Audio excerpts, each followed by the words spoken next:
So, Madam Chair, thank you, Majority Floor Leader. For item number G1A, this is a committee report on the proposed ordinance approving the jurisdictional boundaries of Police Station 7, 8, 9, and 10 under the Iloilo City Police Office. This is referred to us. The committee hearing was conducted last October 20, 2 p.m.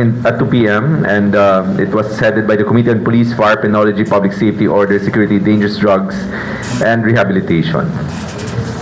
Those who were attended or were in attendance were representatives from the PNP, including Police Colonel Adrian Acolador, Chief of Regional Operations Division, PRO 6, Colonel Kim Ligada, or Director of ICPO, representatives from City Operations Management Unit, Chief of the City Investigation Detection Management Unit. Also present were punong barangays, namely from Cap Arnel Asturias, Cap Rodel Mamon of Lapus and Haro respectively. And also there were representatives from the City Legal Office and other representatives from the Office of the Councilors as well. So basically, Madam Chair, the discussion centered on ensuring the strategic placement of these stations to enhance public safety, improve police response time, and formalize their areas of responsibility. The primary point of procedural deliberation was whether the Council should proceed with a resolution concurring with the ICPO's proposed boundaries or an ordinance formally defining them. Because initially what was referred to us was a request for passage of an ordinance. So the committee was in a dilemma whether it should be an ordinance or just a resolution. This key legal question was referred to the City Legal Office for a definitive opinion to guide the legislative process, Madam Chair.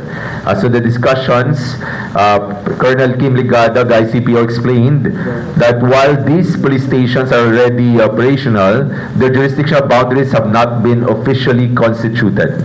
The formal definition is necessary for the Directory for Investigation and Detective Management Division, as it dictates which station has cognizance over incidents for recording, investigation, and crime statistics monitoring. The ICPO presented to us the proposed boundaries, including land area, population, and number of barangays covered by each new station. They emphasized that the mapping considered activity in the business district, especially at night. So, the representatives of the barangay did not raise objections to the proposed boundaries, Madam Chair. The ICPO also assured the committee that measures such as deploying patrol cars in accessible locations like plazas, in line with Councilor Akap's resolution, would be implemented to help complainants reach the stations easily, addressing concerns about the physical location of the new station. Let me just focus on the summary of the legal opinion, Madam Chair, whether we should pass a resolution or whether we should pass an ordinance. The City Legal Officer recommends that the proposed measure be enacted as a resolution, not as an ordinance. The recommendation is based on Republic Act 6975 as amended by Republic Act 8551. These laws grant the PNP the exclusive power and function to organize its units, which includes establishing jurisdictional boundaries. This authority is internal organizational matter vested solely with the PNP to ensure its operational effectiveness in law enforcement and crime prevention. The role of the local government unit, it does not have the authority, we do not have authority to create or alter the organizational structure of the PNP.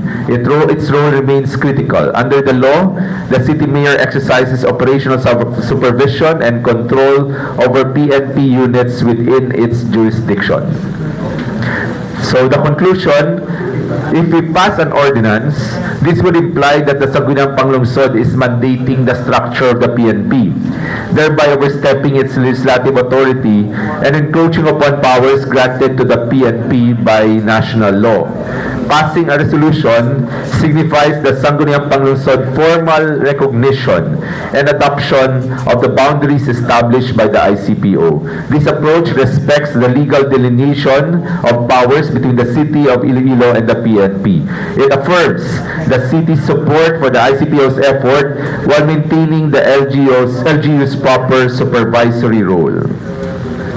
So as the findings, we abide by the legal opinion and call upon the continued cooperation between the PNP and the LGU, Madam Chair.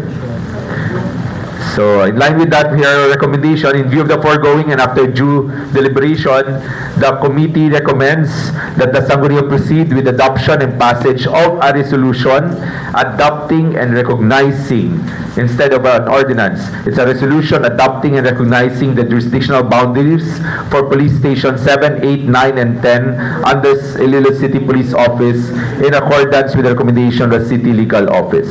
This title and content of the resolution explicitly acknowledge the PNP's sole authority to organize and reorganize jurisdictional boundaries. It's worth to know, Madam Chair, because when I asked the ICPO or the PNP in general if they had precedents before, what did they do? No? So, unfortunately, he said there were none. So, this is the first nga kita ang ma-adopt kag ma-recognize ang jurisdictional boundaries. The ICPO and the city government will maintain close coordination to ensure the effective deployment and accessibility of the police units, Madam Chair. This was signed by the committee members, Honorable Mandri Malabor, Madam Chair, and the Chair. Madam Chair, this is the committee report. I move for the adoption, respectfully submitting to the City Council this committee report for adoption. So move, Madam Chair. Before that clarification, nakapirma si Councilor Mandrey. Yes, Ang nakapirma copy siya. lang wala. Okay, sige.